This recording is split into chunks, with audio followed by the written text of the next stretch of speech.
I'm Joanne of Two Dog Organic Nursery, and we're here in the nursery, and we're having a visit from our friend David King. David is the garden master at the Learning Garden, which is at VeniceHigh School, and he is the, let me get this right, Founding Chair of SLOLA, which is Seed Library of Los Angeles. We've invited David to come here today because we want to present to him some of the glass gem corn. You probably know the story about the glass gem corn. It was a big hit on the internet. It is a selection of corn that was bred by, well, it's now in the possession of Native Seed Search. They had over 7,000 people on the waiting list for it, including us, and we got the call and got a packet of about 55 seeds. We've just planted ours out in the front yard in earth boxes. It's a popcorn, and it's that incredibly beautiful, translucent, multicolored corn. A lot of photos went around on Facebook. Anyway, so because David is with SLOLA and their mission is to save seed and have it available to Angelinos, we thought what better person to be the recipient of the other half of our corn seedlings to plant in his garden. And tell us about your project there. You're going to be working with one of the students on it? Yep. We've got some high school students that are very much interested. We've showed them the pictures. It's a great little project because we've talked to them about the need for heirlooms, open pollinated, and we're going to have a couple of them at least as interns over the summer. Cool. And so we will go out and do the hand pollinating to ensure that this is pure corn that remains the gem corn. Because also at the same time I'll be growing out some of the corn that I'm trying to breed out for myself. Isn't that like a blue Hopi dent or something like that? Yes, very good. Oh, well, very good. I remember. Done your homework. Yeah, it's a dented corn that's dark purple, and exciting. The idea is to have more nutrition in a Yeah, corn. Like the new blue tomatoes with the high anthocyanin. Exactly, I it's figure anthocyanin. it's the same chemical compound that make our blueberries blue and that are great antioxidants. So that's very exciting. Now this will be our first time in doing hand pollination. I kind of toyed with it one year, but I didn't do it quite the way Native Seed Search has given us graciously some instruction. So you've probably done a lot more of that than me. So why don't you give us just a little tutorial on hand pollinating corn? Well, you know, corn is a very unusual grain in that it has male and female flowers. The tassel at the end is the male flower. The silks are the female flowers. Now here's a very interesting point. If you've ever eaten an ear of corn with missing kernels, a missing kernel yes. is one silk that did not get pollinated, because every kernel has its own silk. My grandparents were corn farmers, and my grandma came out to see me when I had my organic garden in college, and I had my corn, pathetic corn, in one long row, and she just laughed. She said, no, it has to be grown in a block so that pollen can get to those waiting silks. And yes, it's fascinating that every kernel has its own silk. So go ahead.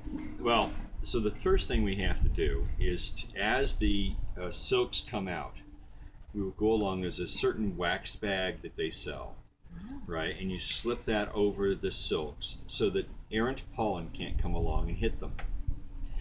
Corn pollen is viable on a good day. It's viable up to 25 miles. Wow. So if you're really looking for, all right, well, that figure, by the way, all these figures you get for all this pollination stuff is taken out from an experimental station where those sight lines are miles and miles and miles. In the city, I don't think 25, I don't know. It would run into buildings. Yes, it would run But still, we want to be very careful with this corn. This is special corn. We're going to put the little guys on the ears, and as the tassels come out, we'll also bag them with a brown paper bag. Just a regular brown bag. Just a regular brown bag. I didn't know there was a waxed one for the ears. This is good. Okay. You can find those through Southern Exposure Seed Exchange. Oh, cool. They'll sell you small quantities. Oh, cool. Okay, good. All right. Yeah, So then you put the bag over the tassels and fold it around. Now, the first time I did it, I stapled it. That's a no-no. Because getting that staple undone when you're out there and you're trying to do this quickly, right? So you don't staple it. Paper clip. Okay, or clothespin maybe. Or a clothespin or a clamp. Okay, Any kind of clamp. Anything like that's easy off, easy on. Okay, now at some point, perhaps leave one tassel undone and see when it begins to shed. Okay. All right. And once it begins to shed, then you've got to come out early the next morning. This is where it falls apart for me. Okay. Early next morning, right? Like at dawn? Dawn. Maybe? Okay. Well, before 8. Okay. Right? I'm up for it. Yeah. Then you can just cut the tassel off. Really? Right? And shake it into the bag. And that gets all the pollen down inside the bag. So at this point, open the bag up, slip off the silk covering, right? Right? Cut, give it a flat top. Really? Right, because the silk is receptive all along its length for the pollen. If it's lying over on its side, half of it's underneath is not going to get pollinated. So you cut it, give it a butch cut. So it looks like an artichoke flower. Exactly, right at the top. Like a flat top. Okay, flat top. Cool. Put your pollen down on that, and then use that bag to prevent any new pollen from coming along and getting on the ear. Okay, so are you pollinating every single silk cluster? So basically every single ear is Every single ear is going to be pollinated. And you're using your paper bag, which is now full of pollen. Right. Because you clipped off your tassel, gave it a good shake, and now you've got a bag full of precious pollen. Right. I had read that you could take like a soft, clean paintbrush or makeup brush and then just dust it on all of those. You surely can. You think that would work as effectively? I think it's more work. Okay. I think it's more work. Okay. I would just dump it on, right, and then put the you have to put the bag over. Which bag is which? I'm confused. Okay, the bag that comes off, the little wax bag, comes off. I see. It's done its duty. Okay. Right. Now you're putting the paper bag that had the pollen in it on that ear. You're going to have tassels for every ear. Right. Most plants are only going to produce one ear. Right. If they do produce 2, then you'll have to have spare bags. Okay. And you'll have to share the pollen. Gotcha. Important point. This is an important point. Important point. Important point. Pollen from the first plant can be used on the second, third, fourth, or whatever plant, but it cannot be used for the first plant. How interesting. It has to go to a different plant. Why? Because there's a mechanism in the corn that demands it be crossed with another corn. How interesting. Of the same variety, just just another individual. Right. It doesn't have to be the same variety for the corn, but for us it has to be the same variety. For the corn, it just has to be a different individual. Okay, cool. So the very first plant, because I've put 24 of them in our earth boxes. Right. So plant number 1 is going to pollinate 2 anything and but 3. 1. Anything but 1. Who pollinates 1? 2? With somebody else. Somebody else. Okay. So you could go down the line, right? Go 1 does 2, and 2 does 3, and 3 does 4. 24 and whips and around 24 and gets 1. does 1. Gotcha. You can do that. Okay. I mean, I'm not that organized, right? It's like, holy cow! I'm like, lady, we're talking about sex here. It's like, don't count. Well, we just might have to. We'll see. Okay. All right. Well, I want a lot of this, and then I mentioned that the glass gem is a popcorn. So I'm going to pop about half of it because I love popcorn. My grandma used to send me jars of it. And you said you grew up in Kansas. Growing popcorn. And I sold popcorn for a living as a kid. That was my allowance money. That's so great. So then, but I do believe that we are allowed then to save the seed and grow it out next year, and I could actually sell some of the plants to my customers. Oh sure. Oh sure, it's an open pollinated, and there's no patents or like that on it. You're not, That's one of the wonderful things, and one of the reasons SLOLA wants to save open pollinated seeds is because that is towards freedom. Yeah. That's towards abundance and freedom. Anti-Monsanto. Okay, great, wonderful. So then we're going to take that pollen bag and either share it with the 2, which I hope I get per plant, or put it on the 1 per plant, and then we're going to just sort of also clamp that around and leave it on for the life of it. Right.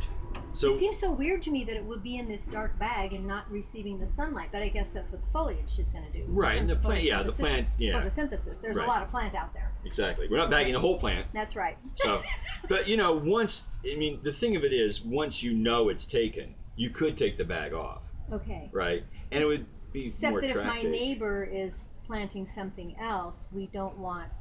Can that pollen come and mess it all up a little bit later on? No. I mean, once the deed is done, it's done. Once the deed is done, once the pollen has taken, right? You don't want to have the silks exposed and still be receptive. You want to have you like a couple weeks later, the silks are going to be definitely dead. Okay. Right, and that's what you want. Then you can take it off. So leave them on for a couple weeks just for safekeeping. Yeah. Okay, good. Now I don't do this on my bicolor corn that is just my regular eating corn because I'm not really worried about it. But this is kind of precious stuff. So. Right. And then we're going to compare notes at the end of the season. We're going to compare photos, and we're going to see who gets the most and the most colorful. You're going to probably win. But anyway, it's going to be fun, and hopefully next year we'll have some to share with our customers of Two Dog Nursery, and then hopefully you guys will have some at SLOLA that you can loan out and get back in. Right. Now, do you make like sort of rigid rules for the people who sort of loan out your seeds that they have to keep them just so? I know you teach a lot about seed saving. We do. Because you don't want them coming back all messed up. Exactly. In fact, when people bring this stuff back, if I get somebody bringing stuff back and they say they're a beginner and they're bringing back corn, you throw it away. I'm going to talk to them and they all throw it away, or put it out on the free table. Yeah. If they're a beginner, bring back lettuce, tomatoes, beans. Those are going to be pure. We know those are going to be pure. Yeah. No squash. No squash. No squash. Squash. And, you got frankenfruit all the time. Exactly. Squash. Yeah. Squash and melons corn. And... all these things are going to require somebody with some expertise. And I want to ask them, how did you do this? How did you make sure that this is pure? And because that's more than just having seeds. What we really want to have are seed-saving gardeners. Yeah. And for the times that we might need to have to save our seeds, we've got to know how to do it. We got to know how to do it. It's survival, folks. So, great. How fun. Thank you so much. I am so happy that you're receiving our... There we go. That's what I wanted, that hug. Seeds, and good luck with them. You babies grow really well over there in Venice, and we'll see you later in the summer, and hope we all get great harvests. This is a fun project, and Native Seed Search is really excited to follow this. They have told me as much. So they're on our list for the mailing list, for the newsletter, and this will all be followed in the newsletter throughout the summer. So thank you very much, David King. Thank you, Joanne. Thank you very much from the garden at Two Dog Organic Nursery. Bye.